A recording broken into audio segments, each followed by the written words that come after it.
Good morning बच्चों। आज हम निबंध पढ़ते हैं प्रातः काल की सैर या प्रातः काल की सैर का महत्व। प्रातः काल की सैर का आनंद अनूठा अद्भुत होता है।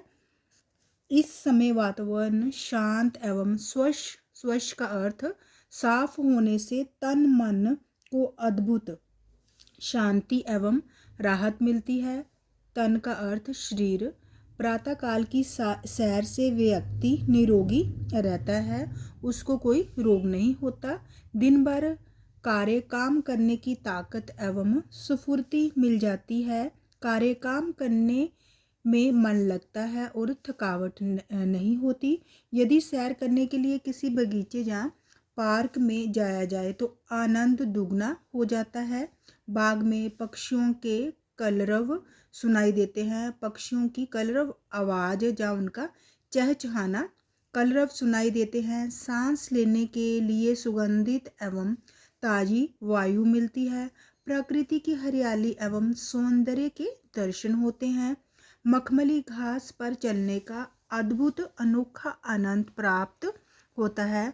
प्रातःकाल की सैर शरीर में नवचेतना नई चेतना व स्फूर्ति ताजगी का संचार करती है। शारीरिक एवं मानसिक दोनों ही रूपों में ये स्वास्थ्यवर्धक शरीर के लिए लाभकारी है।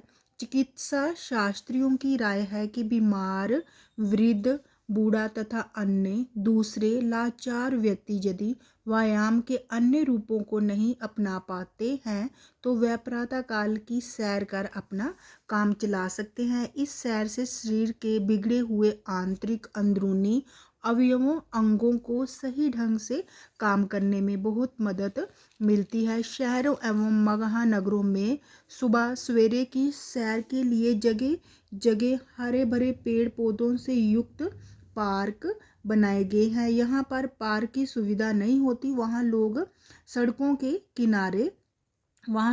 के किनारों पर लगे वृक्षों के समीप पास से होकर टहलते हैं। गांव में इस प्रकार की समस्या नहीं होती है। वहाँ शहरों की भांति मोटर गाड़ियाँ नहीं होती, अतः जिस ओर निकल जाएं उधर ही शुद्ध वायु प्राप्त होती है। सभी जानते हैं कि हमारे लिए ऑक्सीजन बहुत महत्वपूर्ण है।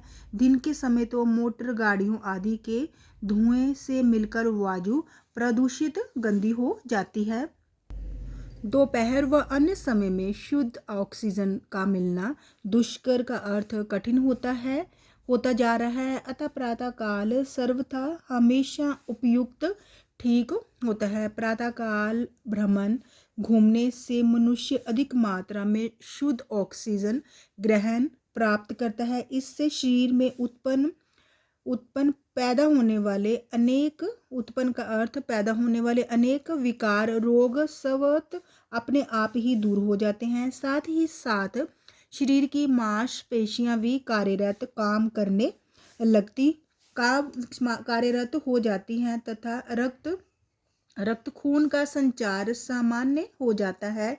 इसके फलस्वरूप मनुष्य आंतरिक रूप से अच्छे स्वास्थ्य एवं चेतना का अनुभव करता है। उच्च रक्तचाप, पेट की समस्याएं, मधुमेह आदि रोगियों को चिकित्सक खूब सैर करने या पैदल चलने की सलाह देते हैं। मधुमेह को नियंत्रित काबू करने की तो यह रामबाण दवा है। सुबह के समय प्रकृति की सुंदरता देखती ही बनती है। उगते हुए सूरज की लालिमा समस्त सारे अंधकार को मिटा देती है। पेड़ों पर बैठी कोयल का मधुर गान मन को मोह लेता है। आकाश में स्वच्छंद का अर्थ स्वतंत्र गति से उड़ते एवं चहचहाते पक्षियों का समूह नवीनता का संदेश देता है। सुबह के समय हरी भरी घास पर ओस की बूंदें ऐसी लगती है जैसे प्रकृति ने उन बूंदों के रूप में मोती बिखेर दिए हों। सुबह की मंद मंद धीरे धीरे बहती सुगंधित हवा शरीर को नई ताजगी देती है। पार्क व बगीचों की चहल पहल देखते ही बनती है। बच्चे, बूढ़े तथा युवा सभी वर्ग के लोग जहाँ दिखाई देते हैं। लोग भ्रमण के साथ अनेक विषयों पर बातचीत भी करते हैं जिससे नई जानकारियों के साथ परस्पर आपसी मेल भी बढ़ता है। बच्चे अनेक प्रकार के खेलों का आनंद उठाते हैं। प्रातःकालीन शुद्ध एवं सुगंधित वायु तथा विभिन्न प्रकार के खेल उनके शारीरिक एवं मानसिक विकास में सहायक होते हैं। वह अन्य दूसरे बच्चों की अपेक्षा स्फूर्तिवान व कुशाग्र का अर्थ तेज बुद्धि के होते हैं। कुछ लोग प्रातःकालीन भ्रमण घूमने को समय का दुरुपयोग बुरा उपयोग मानकर उसे जीवन भर टाल देते हैं। दिन चढ़ने पर उठना, फिर बिना हाथ मुंह धोए ही चाय पीने में ही उनका समय नष्ट होता है। इसे वह समझ नहीं पाते हैं। ऐसे लोग प्रकृति के कई मूल्यवान कीमती उपहारों से वंचित रहित हो जाते हैं। सैर करने से हमारे शरीर का व्यायाम हो जाता है। उच्च रक्तचाप, तनाव, थकान, मोटापा, मधुमेह इत्यादि बीमारियों से मुक्ति मिल सकती है। अतः प्रातः काल की सैर अनेक रूपों में लाभदायक सिद्ध होती है। हमें प्रातः काल की सैर का आनंद अवश्य उठाना चाहिए। इस प्रकार हम देखते हैं कि प्रातःकालीन भ्रमण घूमना बच्चे, बूढ़े व युवा सभी के लिए अनिवार्य आवश्यक है। ये हमारे शरीर में नई स्फूर्ति का अर्थ ताजगी, नई चेतना व नए उल्लास, खुशी का संचार करता है। तो बच्चों, अगर आपको मेरी वीडियो अच्छी लगी हो तो प्लीज़ इसे लाइक, शेयर और सब्सक्राइब अवश्य कर दीजिए। धन्यवाद।